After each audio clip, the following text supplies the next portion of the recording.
Audio clip number 32 انشاءاللہ عز و جل سورہ بقرہ کی آیت نمبر 93 سے لے کر 95 کی تلاوت، ترجمہ اور تفسیر صراط الجنان سنیں گے۔ بسم اللہ الرحمن الرحیم۔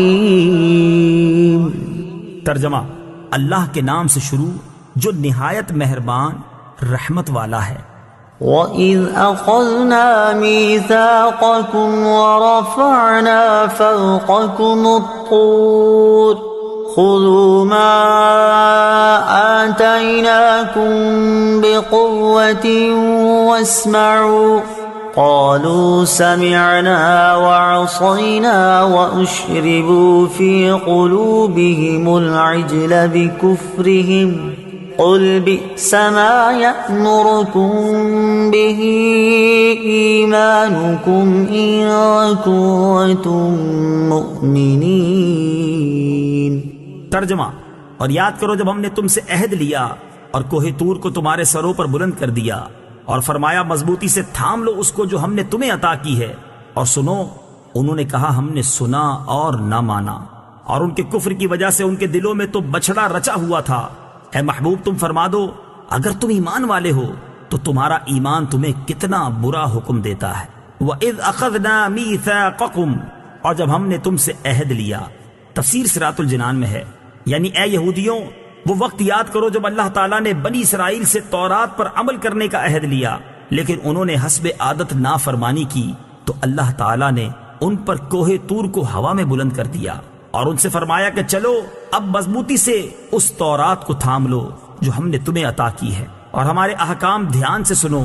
بنی اسرائیل نے ڈر کے مارے دوبارہ اطاعت کا اقرار تو کر لیا، لیکن ان کے دل کی حالت پہلے جیسی ہی رہی، اور شریعت کا حکم چونکہ ظاہر پر ہوتا ہے دل پر نہیں، اس لیے بنی اسرائیل کے زبانی اقرار کرنے پر ان سے کوہ طور کو ہٹا لیا گیا، اگرچہ ان کے دل میں وہی انکار تھا، اور در حقیقت ان کے کفر کی وجہ سے ان کے دلوں میں تو بچھڑے کی محبت گھسی ہوئی تھی۔ اے حبیب علیہ الصلوۃ والسلام، آپ ان سے فرمائیں کہ اے یہودیوں تم اپنے اسلاف کی اس حرکت کو جانتے ہو، لیکن تم نہ اس سے نفرت کا اظہار کرتے ہو اور نہ ہی اس سے اپنی براءت ظاہر کرتے ہو، تو خود بتاؤ کہ کیا تورات پر ایمان لانے کے یہ تقاضے ہیں؟ اگر اس کے یہی تقاضے ہیں تو تمہارا ایمان تمہیں کتنا برا حکم دیتا ہے۔ قل إن كانت لكم الدار الآخرة عند الله خالصة من دون الناس فتمنوا الموت إن كنتم صادقين۔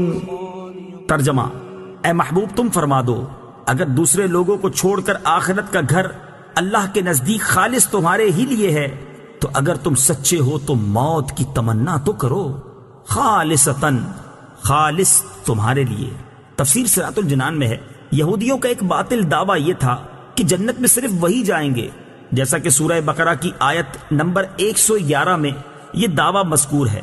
اس کا رد فرمایا جاتا ہے کہ اگر تمہارے گمان میں جنت تمہارے لیے خاص ہے اور آخرت کی طرف سے تمہیں اطمینان ہے، اعمال کی حاجت نہیں، تو جنتی نعمتوں کے مقابلے میں دنیاوی مصائب کیوں برداشت کرتے ہو؟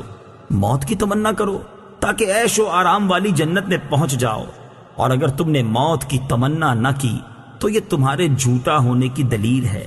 حضرت عبداللہ ابن عباس رضی اللہ تعالی عنہما سے روایت ہے، حضور اقدس صلی اللہ تعالی علیہ وسلم نے ارشاد فرمایا اگر یہودی موت کی تمنا کرتے تو سب ہلاک ہو جاتے اور روئے زمین پر کوئی یہودی باقی نہ رہتا۔ فتمنوا الموت، تو موت کی تمنا کرو۔ تفسیر صراط الجنان میں ہے، موت کی محبت اور اللہ تعالیٰ کی ملاقات کا شوق مقبول بندوں کا طریقہ ہے۔ حضرت عمر فاروق رضی اللہ تعالی عنہ ہر نماز کے بعد دعا فرماتے، بخاری شریف کی حدیث ہے، اللہم ارزقنی شہادتا فی سبیلک واجعل موتی فی بلد رسولک صلی اللہ تعالی علیہ وآلہ وسلم، یا رب مجھے اپنی راہ میں شہادت اور اپنے رسول کے شہر میں مجھے وفات نصیب فرما۔ وَلَن يَتَمَنَّوْهُ أَبَدًا بِمَا قَدَّمَتْ أَيْدِيهِمْ وَاللَّهُ عَلِيمٌ بِالظَّالِمِينَ۔ ترجمہ، اور اپنی بدعمالیوں کی وجہ سے یہ ہرگز کبھی موت کی تمنا نہ کریں گے اور اللہ ظالموں کو خوب جانتا ہے۔ وَلَن يَتَمَنَّوْهُ، اور ہرگز موت کی تمنا نہ کریں گے۔ تفسیر صراط الجنان میں ہے، یہ غیب کی خبر اور معجزہ ہے کہ یہودی نبی کریم علیہ الصلوۃ والسلام اور اسلام کی شدید مخالفت کے باوجود بھی موت کی تمنا کا لفظ زبان پر نہ لا سکے۔